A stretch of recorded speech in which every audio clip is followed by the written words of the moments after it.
नमस्कार, मैं हूं केशव पंडित और आप देख रहे हैं देश का तेजी से बढ़ता है एटीवी न्यूज चैनल। और इस वक्त आप जो है हमारा खास कार्यक्रम देख रहे हैं, लाइव इंटरव्यू, जिसमें हम हर रोज नए मेहमानों को लाते हैं, उनके बारे में हम बताते भी हैं, उनसे बातचीत भी करते हैं और आप दर्शकों से भी रूबरू करवाते हैं।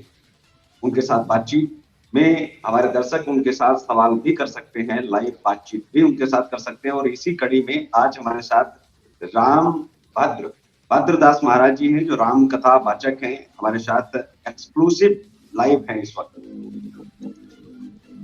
जी महाराज जी, बहुत बहुत स्वागत है आपका चैनल पर।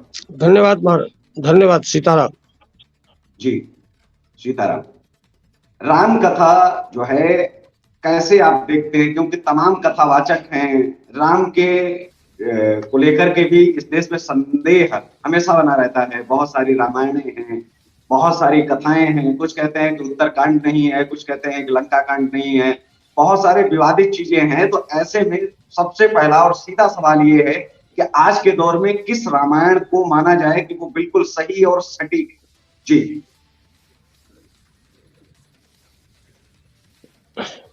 मैं अपना व्यक्तिगत दृष्टिकोण आपको बता रहा हूं। मैं रामचरितमानस को ही सर्वोपरि मानता हूं, जी क्योंकि जो रामचरितमानस जीवन जीने की शैली है। राम किसी व्यक्तित्व का नाम नहीं है, राम हमारे जीवन का अंग है, राम हमारे प्राण है, सनातन है राम। तो राम को हम अलग नहीं कर सकते हैं। और रामचरितमानस की प्रत्येक चौपाई महामंत्र है। प्रत्येक चौपाई में आप पीएचडी कर लें, कोई प्रॉब्लम नहीं। लेकिन अभी होता ये है कि हमारी समझ का फेर होता है, क्योंकि जो भाषा टीका नीचे लिखा गया है वो गोस्वामी तुलसीदास जी के द्वारा नहीं लिखा गया। अपना मन गढ़ंत जिसको जैसा बना वैसा अर्थ लगा लेता है।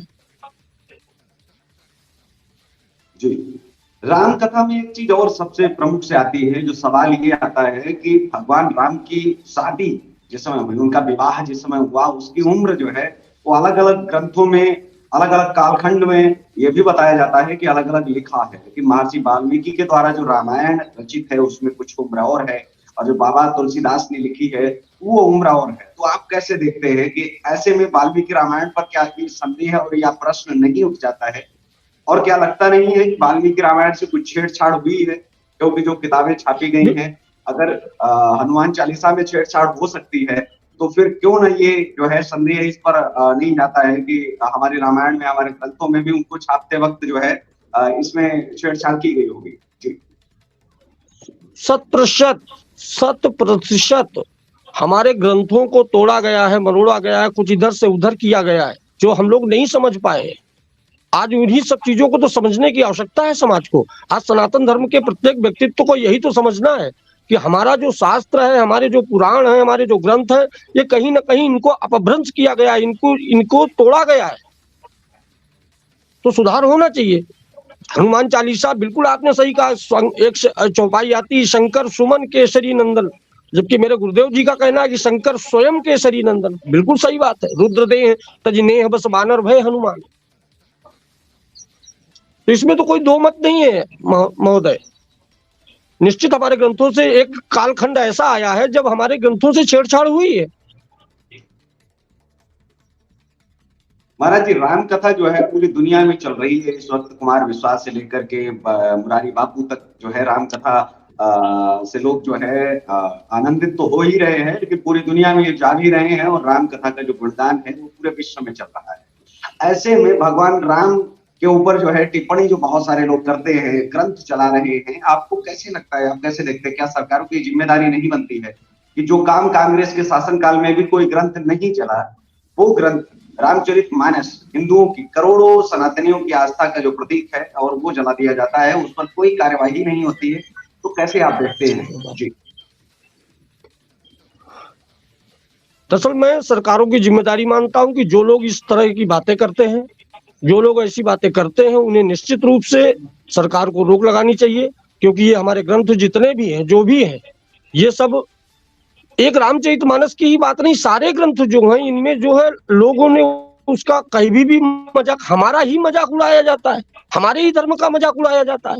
आप कहीं भी जाके देख लीजिए, साधु ही बच्चा चोर मिलेगा आपको। क्या साधु बच्चा चोरी करेंगे? क्या कोई संत बच्चा चोरी कर सकता है? आप इस बात को बिलीव कर सकते हैं? तो ये सरकारों की जवाबदारी होनी चाहिए। जो हम लोगों के प्रति गलत भ्रांतियां फैलाई जा रही हैं, इनको सही करना चाहिए। जो बहुरूपी उनको समाज से अलग करना चाहिए। सरकार, ये रिस्पॉन्सिबिलिटी सरकार की है। इसमें आपकी बात से मैं पूर्ण सहमत हूँ कि सरकारों को अपनी जिम्मेदारी निभानी पड़ेगी। साथ में हम आपको भी ये जिम्मेदारियां निभानी पड़ेगी। हम लोगों को भी ये मानना पड़ेगा कि नहीं, हमारे धर्म के प्रति अगर गलत हो रहा है तो उसको हम रोकेंगे। समाज में बहुत सारे धाम आ गए, बहुत सारी सरकारें बन गई, अपनी अपनी सरकार बना करके लोग बैठ गए और वहां पर खेल शुरू हो गया पैसे का। बहुत सारे जब पीड़ित आते हैं तो वो ये कहते हैं कि 51,000 का 11,000 का यज्ञ करवाया जाता है और हमको फूंक मार करके कहा जाता है कि आपकी तो उम्र बढ़ जाएगी, आपकी लंबाई बढ़ जाएगी। कानपुर में आपने बाबा का देखा होता है, सरकार में जो कहते हैं कि ओम और उम्र बढ़ा दो, तो ओम उनके आदेश का पालन करते हैं और उम्र जो है बढ़ जाती है। आपको लगता है कि कहीं ना कहीं मजाक बना करके रखा है? इसका विरोधाभास क्या होना नहीं चाहिए? क्या विरोध जो है पटल पर आकर के नहीं करना चाहिए? जो है हमारे शंकराचार्यों ने क्या कुछ ऐसा धर्म संसद में धर्म गुरु हैं, क्या उनकी जिम्मेदारी नहीं बनती है सनातन के अंदर जो गंदगी व्याप्त है या जो लोग कर रहे हैं उसको साफ करने की? कैसे देखते हैं आप? बिल्कुल बिल्कुल, मैं आपकी बात से पूर्ण रूप से सहमत हूँ। जो लोग ऐसा करते हैं वो अपराधी प्रवृत्ति के लोग हैं, चाहे वो कोई हो, मुझ समेत आप समेत जो भी है। लेकिन अगर वो धर्म को प्रोफेशन बना रहा है, धर्म प्रोफेशन नहीं है। धर्म में जहां आप प्रोफेशन बना रहे हैं, लोगों को भ्रमित कर रहे हैं कि आप मंत्र बोलेंगे लंबाई बढ़ जाएगी, या ऐसा अमुक कार्य कर, इतने की ये पूजा करा लीजिए आपका ये कार्य हो जाएगा, दैट इज इम्पॉसिबल, असंभव है। लोग, और इसका विरोध मैं धर्म संसद के साथ साथ अपनी सरकारों से कहूंगा कि इन सब चीजों का वेरिफिकेशन होना चाहिए कि आप लोग ये कर रहे हैं तो किस तथ्य के आधार पर। अब साइंस का जमाना है, आपको कोई ना कोई आपको पुख्ता रीजन तो देना ही पड़ेगा। कोई करे, वो आप भी अगर ये करते हैं तो मैं आपके विरोध में भी खड़ा हूं। देश के अंदर तमाम धार्मिक स्थल है, चाहे सिखों के स्वर्ण मंदिर की बात करें या फिर हम मक्का मदीना की बात करें इस्लाम की, और या फिर हम जैन धर्म की बात करें या बौद्ध धर्म की, सभी के अपना एक जो है एक अंतर्राष्ट्रीय स्थल, वैश्विक स्थल और एक प्रमुख जो है स्थल है। तो ऐसे में जो सनातन में अभी तक चलता आ रहा था कि कोई पुस्तक नहीं तय हो पा रही थी किसको प्रमुख बनाया जाए, कोई मंदिर नहीं तय हो पा रहा था, तो ऐसे में आपको लगता है कि उज्जैन का महाकाल मंदिर या फिर भगवान प्रभु श्री राम का मंदिर या फिर हम काशी के बाबा का मंदिर और या फिर जो है हम मथुरा की अगर बात करें, तो ऐसे में किस प्रमुख स्थल को हिंदुओं का प्रमुख जो है तीर्थ स्थल को सिर्फ करना चाहिए, या फिर ऐसे क्या सभी को एक समान जो है देखना चाहिए, या फिर कोई ना कोई तो एक ऐसा केंद्र रहे जहां से पूरी दुनिया के हिंदू या सनातनी उससे जुड़ सके? आपके अपने विचारों में कौन सा स्थल जो प्रमुखता से प्रमुख रहे, क्योंकि सभी का कहीं ना कहीं एक प्रमुख तो होना ही चाहिए।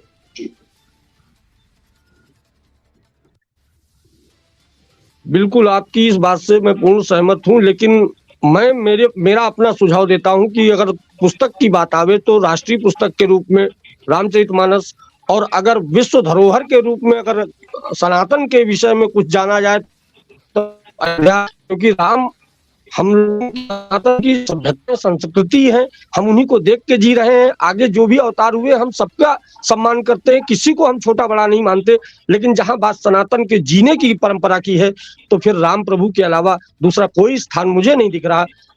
गोविंद आगे तो जो फिर जब सबकी जो समाज में जो सभी लोग कहेंगे वही मान्य है, लेकिन मेरा अगर व्यक्तित्व मत पूछ रहे हैं आप, तो मैं भगवान का निर्माण करने के लिए आप राम कथा करते हैं, भगवान का एक निर्माण कैसे होता है, ये पदवी कैसे प्राप्त होती है? ये तो हम सब जानते हैं कि जिस तरह से एक यूनिवर्सिटी से डिग्री लेने के लिए हमें उसकी जो है चीजों में उनके विषयों में खरा उतरना पड़ता है।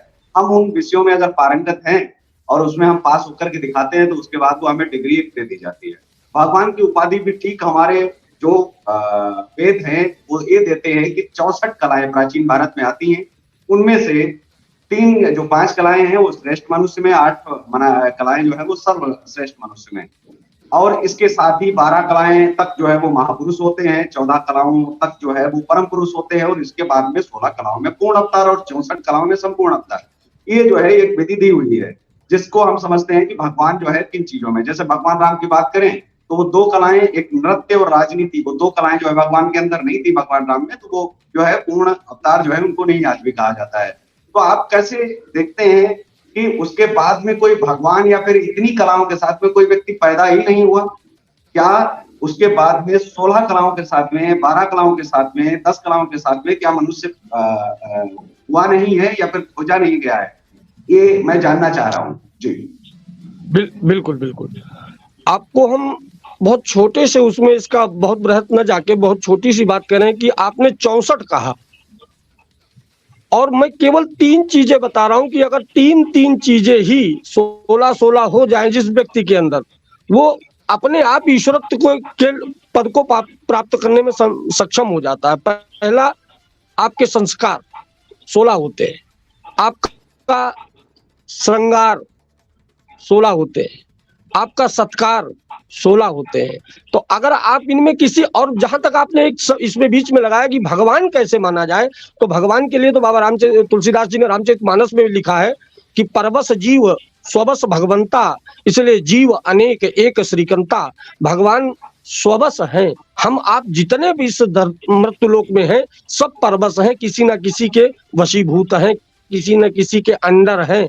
बट भगवान किसी के अंडर नहीं है, परम स्वतंत्र हैं, उनकी तो अपनी इच्छा से सब कुछ होता है। और भगवान कोई देखने की चीज नहीं है। भगवान अगर देख के किसी ने भगवान का अगर कोई वर्णन करता है कि उनका स्वरूप ऐसा है उनका वो, तो वो सत्य नहीं कह रहा है। भगवान का कोई स्वरूप नहीं है। एक सवाल मेरे मन में जो सदैव रहता है, वो एक सवाल जो शायद बहुत सारे लोग सवाल करते हैं या नहीं, और वो आज तक पटल पर आया है या नहीं ये तो मुझे नहीं पता, लेकिन वो सवाल जो है तमाम बड़े महापुरुषों से भी हमने किया है, उसका उत्तर आज तक नहीं मिल पाया। लेकिन आपके साथ में फिर एक बार पुनः जो है उस सवाल को मैं उठाता हूँ। 5000 साल पहले तक हमें स्वर्ग की अपडेट भी पता थी कि हमारे जो ग्रंथ लिखे गए थे कि उसमें अंतिम जाने वाले जो है जो थे युधिष्ठिर महाराज जी थे, और अंदर क्या चल रहा है क्या नहीं चल रहा है। और 5000 साल पहले तक जो है हमारे जो ग्रंथ बताते हैं कि किस तरह से स्वर्ग में जो है अभी हलचल हो रही है, कब उल्लास है, कब वहां पर हमला हो रहा है, कब क्या हो रहा है, मतलब सारी हमें जो है जानकारी मिलती थी। क्या इसके बाद में जब से हम शंकराचार्य को शंकर का अवतार मानते हैं, क्या आगे ग्रंथ नहीं लिखे जाने चाहिए? पहली चीज, ऐसा कहीं किसी पुस्तक में लिखा है कि ग्रंथ आगे नहीं लिखे जाएंगे, या फिर किसी पुस्तक में लिखा है कि स्वर्ग की कोई जानकारी नहीं जो है शेयर होगी मनुष्यों के साथ में? अब इसके बाद में कहीं पर ऐसा किसी पुस्तक में लिखा है विधान, या फिर वहां की जानकारी, मतलब वहां सब कुछ एकदम बंद हो गया है, जैसे बोलते हैं ना कि हैंग हो गया है क्या मोबाइल, तो वो एक जानकारी की क्या वहां की जानकारी क्यों लेने में इतने सक्षम नहीं है हमारे पुरुष महापुरुष जो हैं, हमारे धर्माचार्य जो शंकर के अवतार भी जो हैं, वो भी क्या सक्षम नहीं है स्वर्ग की जानकारी लेकर के फिर उस धर्म ग्रंथ को लिखने की? बात रही मानने या ना मानने की, तो नहीं मानने वाले तो भगवान श्री कृष्ण को भी नहीं मानते थे उनके ही काल में, लेकिन तब भी तो जानकारी शेयर की जाती थी, तब भी तो धर्माचार्य अपना काम करते थे, तब भी तो जानकारियां लिखते थे कि स्वर्ग में किसका पुत्र हुआ, किसका पौत्र हुआ, आगे क्या हो रहा है, तो सारी जानकारी शेयर की जाती थी। 5000 साल पहले जब ठीक जो है पूर्ण अवतार भगवान श्री कृष्ण चले जाते हैं, उसके बाद से कहीं कोई उल्लिखित तो नहीं है।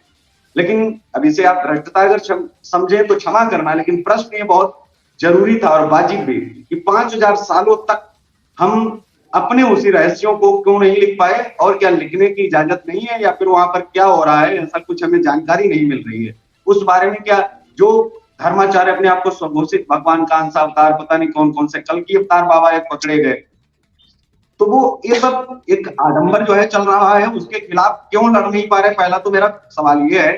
दूसरा, जो असलियत है उस पर काम क्यों नहीं हो रहा है, और अगर हो रहा है तो आने वाले समय में ऐसे ग्रंथों का जो है विमोचन किया जाएगा या जनता को पढ़ने के लिए मिलेंगे।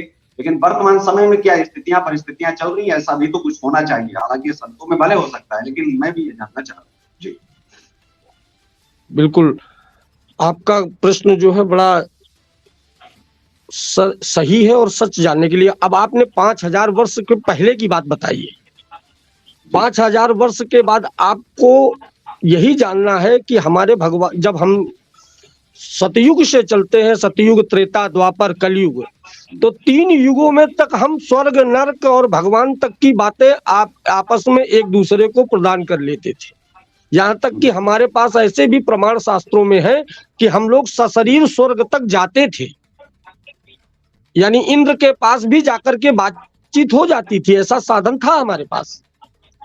लेकिन जब यह कलिकाल आया, इसीलिए कलिकाल में किसी राक्षस को अवतार लेने की आवश्यकता नहीं है महाशय, आपने बिल्कुल सही कहा है कि इस कलिकाल में वो नेटवर्क ईश्वर ने जो है समाप्त ही इसलिए किया कि ये इतना, इसको अच्छा युग भी हम कह सकते हैं, और इसमें तो हम किसी पे बिलीव ही नहीं कर सकते महाराज कि कौन व्यक्ति किस देश में कौन सा खड़ा है, जब बाबा लोग बच्चा चोर हो सकते हैं।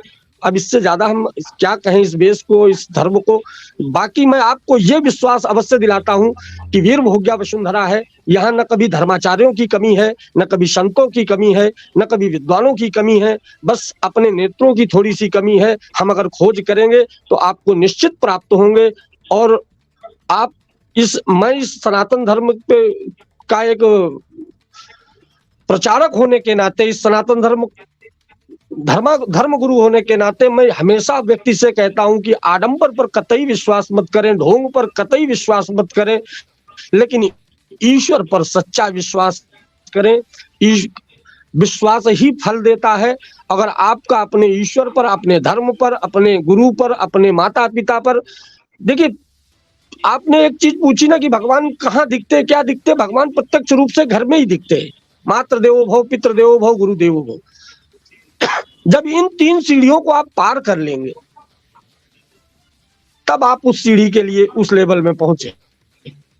जब तक आप उस लेवल को, इन 3 लेवल को क्रॉस नहीं करते, 3 सीढ़ियों को नहीं चढ़ते, तब तक आप उस लेवल पे नहीं जा सकते। समस्या हम लोगों की आज यही है महाशय कि हम लोग प्रथम सीढ़ी, द्वितीय सीढ़ी, तृतीय सीढ़ी में चढ़ना ही नहीं चाहते, सीधे टॉप पे चोटी में पहुंचना चाहते, सीधे हम भगवान से साक्षात्कार करना चाहते हैं। लेकिन योग की जो परंपरा है, यम नियम ध्यान, तो स्टेप बाय स्टेप, यानी अगर हमको स्वर्ग की ये सारी चीजें आज भी जानकारी करनी है तो निश्चित प्राप्त होंगी। अगर ऐसा ना होता तो भविष्य सूरदास जी जैसे लोग, बाबा तुलसीदास जी जैसे लोग सैकड़ों साल पहले से लिख के न रख जाते कि अब भविष्य में ऐसा होने वाला है, जो अक्षरशः हो रहा है। यानी उनकी ज्ञानेंद्रियां जो है इतनी प्रबल थी कि पहले से ही भूत भविष्य वर्तमान तीनों को जान लेती थी। लेकिन अब हम, क्योंकि आडंबरों पर आज बड़ा संत किसको माना जा रहा है, जिसका ताम झाम बड़ा वक्ता किसको माना जा रहा है, जो जिनके साथ सैकड़ों लोग चल रहे हैं। ये संत की परिभाषा नहीं है। संत चमत्कार दिखाने के लिए नहीं पैदा होते। संत रामकथा पर जब हम आते हैं भारत को, आपसे जी, रामकथा की जब हम बात करते हैं, रामकथा सुननी भी हम किसी के आयन या किसी का चित्र या फिर किसी का वर्णन तभी सुनते हैं जब हमें लगता है कि हमारे जीवन में बहुत ही बेहतर हो सकता है। जैसे राम की परंपरा में ही, उन्हीं के वंश में जो है एक बहुत ही महान राजा हुए और उनका नाम था सत्यवादी राजा हरिश्चंद्र। सभी जानते हैं उनकी कथा।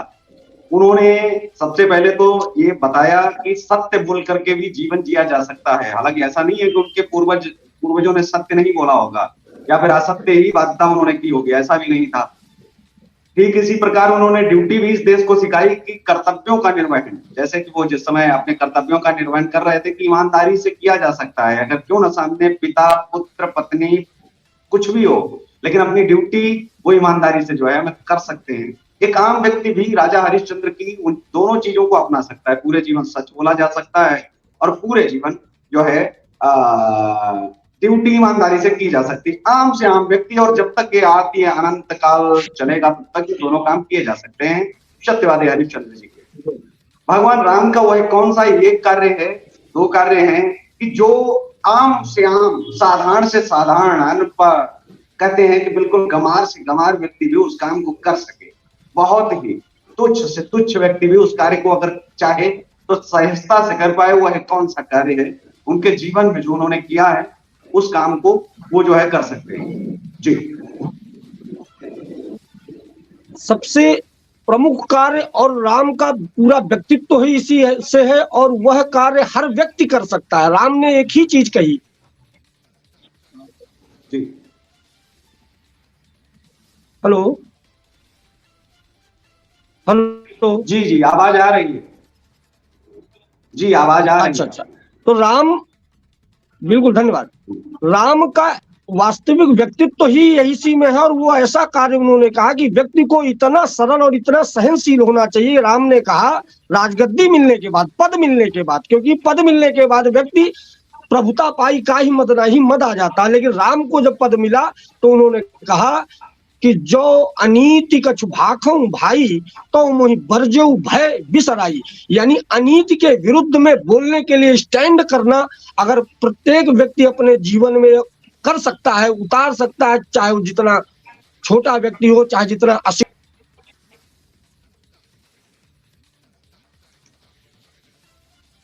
हमारे साथ में जुड़े थे भद्रदास महाराज जी, जो राम कथा वाचक है और एक्सक्लूसिव हमारे साथ थे, और उन्होंने राम कथा पर तमाम जो है विषयों पर चर्चा भी की, तमाम सवाल हमने पूछे, ऐसे सवाल जो शायद ही बहुत कम जो है मंचों पर पूछे जाते हैं कथावाचकों को, और ऐसे सवाल जिनके जवाब जो है देने में जो है लोग कतराते भी हैं, उत्तर जवाब कई बार नहीं भी आते हैं, लेकिन सनातन से संबंधित हम हमेशा प्रयास करते हैं कि यहाँ पर अच्छे और सही लोग आए जो आम जनता के आम सवालों के जवाब जो है दे सके और उनसे जुड़ करके। तो आज के इस कार्यक्रम में बस इतना ही, हमें दीजिए इजाजत, नमस्कार, और आप देखते रहिए देश का तेजी से बढ़ता एटीवी न्यूज चैनल।